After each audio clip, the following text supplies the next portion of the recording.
Hello बच्चों, let's see this question. The question says which one of the following statement is not correct. Statements देखने से पहले हम यहाँ की कॉन्सेप्ट देख लेते हैं. की कॉन्सेप्ट है गेमेटोजेनेसिस. गेमेटोजेनेसिस फर्दर दो टाइप्स की होगी. First one is the microsporogenesis and the second one is the megasporogenesis. Microsporogenesis यानी माइक्रोस्पोर की फॉर्मेशन और यहाँ पे मेगास्पोर की फॉर्मेशन. माइक्रोस्पोरोजेनेसिस माइक्रोस्पोरेंजियम में होती है जहां पे जो स्पोरोजिनस टिश्यू होगा it will differentiate into pollen mother cell जिसे हम माइक्रोस्पोर मदर सेल भी कहते हैं. और यहाँ पे ये मियोसिस अंडरगो करेगा इनटू टू सीक्वेंशियल स्टेप्स और फर्दर 4 माइक्रोस्पोर्स बनेंगे जिसे हम माइक्रोस्पोर टेट्राड भी कहते हैं. Microspore tetrad. डिवीजन कौन से टाइप की है? ये मियोटिक डिवीजन यानी यहाँ मियोसिस 1 हुई और उसके बाद meiosis 2. That means diploid plant में जो पॉलन मदर सेल है वो डिप्लॉयड होगा और फर्दर जो माइक्रोस्पोर टेट्राड में माइक्रोस्पोर्स बनेंगे उनका प्लॉयडी नेचर कैसा होगा? They are haploid. इसके बाद क्या होगा? ये कैलोज वॉल से जुड़े होते हैं इसलिए कैलेज एंजाइम टैपिटम सिक्रीट करेगा जिसकी वजह से ये माइक्रोस्पोर्स जो हैं ये सेपरेट हो जाएंगे एंड फर्दर मैच्योरिटी के टाइम पे ये डिफरेंशिएट कर जाएंगे into pollen grains. Pollen grain का स्ट्रक्चर देख लेते हैं. अब पॉलन ग्रेन जो है वो इस तरीके से दिखेगा. आउटर एक्साइन होगी इसमें जिसमें स्पोरोपोलिनिन जो है जगह जगह पे एब्सेंट होगा जिसे हम जर्म पोर कहेंगे. इनर थिन कंटिन्यूअस लेयर होगी जिसे हम इंटाइन कहेंगे. आउटर लेयर है एक्साइन, इनर लेयर है इंटाइन. इसके अंदर जो है यहाँ पे ये वेजिटेटिव सेल प्रेजेंट होगा और उसके साइटोप्लाज्म में फ्लोट करता है एक और सेल जो कि जिसमें स्पिंडल शेप जो है न्यूक्लियस होता है. इसे हम जेनरेटिव सेल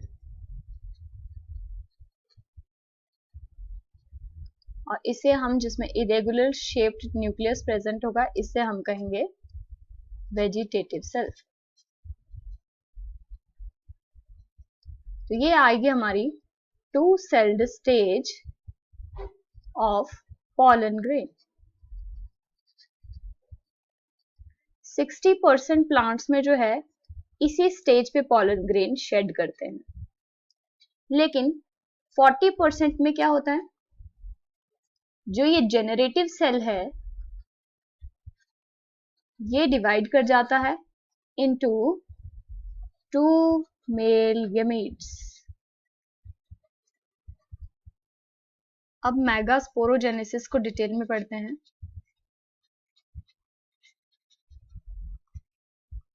इसमें क्या होता है? न्यूसेलस के सेल जो है यानी न्यूसेलस में जो स्पोरोजिनस टिश्यू होगा वो डायरेक्टली एक्ट करेगा एज मेगास्पोर मदर सेल. ये मेगास्पोर मदर सेल है तो इसका प्लॉइडी नेचर क्या होगा? It is diploid. अब यहाँ पे भी फिर से क्या होगी? मियोसिस होगी और मियोसिस 2 सीक्वेंशियल स्टेप्स में होगी. अल्टीमेटली 4 मेगास्पोर्स बन जाएंगे. क्योंकि यहाँ पे ये क्या हुई है? मियोसिस, इसलिए इसका प्लॉइडी नेचर क्या हो जाएगा? हैप्लॉइड.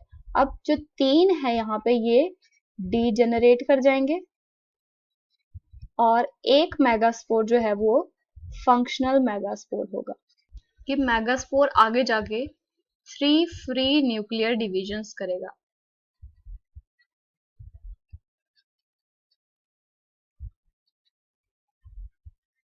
ये हो गई first free nuclear division, then second free nuclear division और उसके बाद थर्ड फ्री न्यूक्लियर डिविजन्स. तो अल्टीमेटली कितने न्यूक्लियाई हो गए? 8 न्यूक्लिएटेड स्ट्रक्चर बना हमारे पास। फिर इसके बाद क्या होगा? 2 न्यूक्लियस जो है वो सेंटर की तरफ मूव करने शुरू कर देते हैं और पोल्स में रह जाएंगे 3 न्यूक्लियस। अब इसके बाद सेल वॉल की फॉर्मेशन होने शुरू होती है।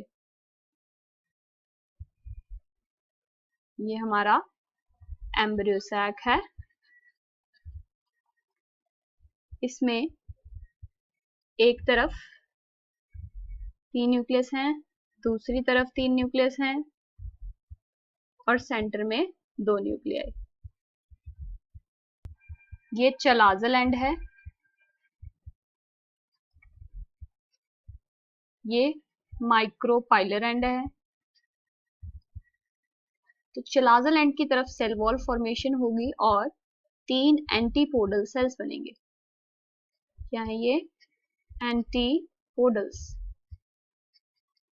सेंटर वाले जो न्यूक्लियाई इन्हें हम कहेंगे polar nuclear.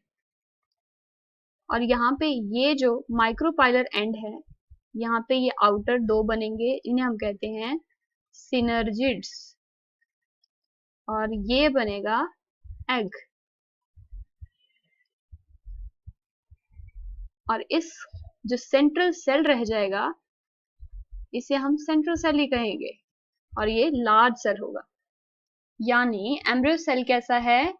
7 sailed 8 nucleated structure. अब हम अपना क्वेश्चन देखते हैं। क्वेश्चन में फर्स्ट स्टेटमेंट है pollen grains they are released from anthers at 2 cell stage। तो ये ऑप्शन हमारी करेक्ट स्टेटमेंट है, क्योंकि मेजॉरिटी ऑफ प्लांट्स में क्या होता है, pollen grains 2 cell stage पे ही शेड करते हैं। सेकेंड स्टेटमेंट है sporogenous cell they directly behave as the megaspore mother cell. ये स्टेटमेंट भी करेक्ट है, क्योंकि न्यूसेलस का जो स्पोरोजिनस सेल होंगे वो मेगास्पोर मदर सेल की तरह एक्ट करते हैं। थर्ड स्टेटमेंट है megaspore they divides twice to form 8 nucleated embryo sac. ये स्टेटमेंट इनकरेक्ट है, क्योंकि यहाँ पे 3 फ्री न्यूक्लियर डिविजन्स होती हैं, जिसकी वजह से मेगास्पोर से जो क्या बनता है, एम्ब्रियो सैक बनता है। फोर्थ स्टेटमेंट है egg and synergids they always lie near the micropylar end। ये स्टेटमेंट भी करेक्ट है, क्योंकि एग और सिनर्जिड माइक्रोपाइल की तरफ होते हैं, जबकि एंटीपोडल चलाजल एंड। क्वेश्चन में हमें पूछा है कि कौन सी स्टेटमेंट इनकरेक्ट है। So option C is the correct answer. Hope you understood it well. Best of luck.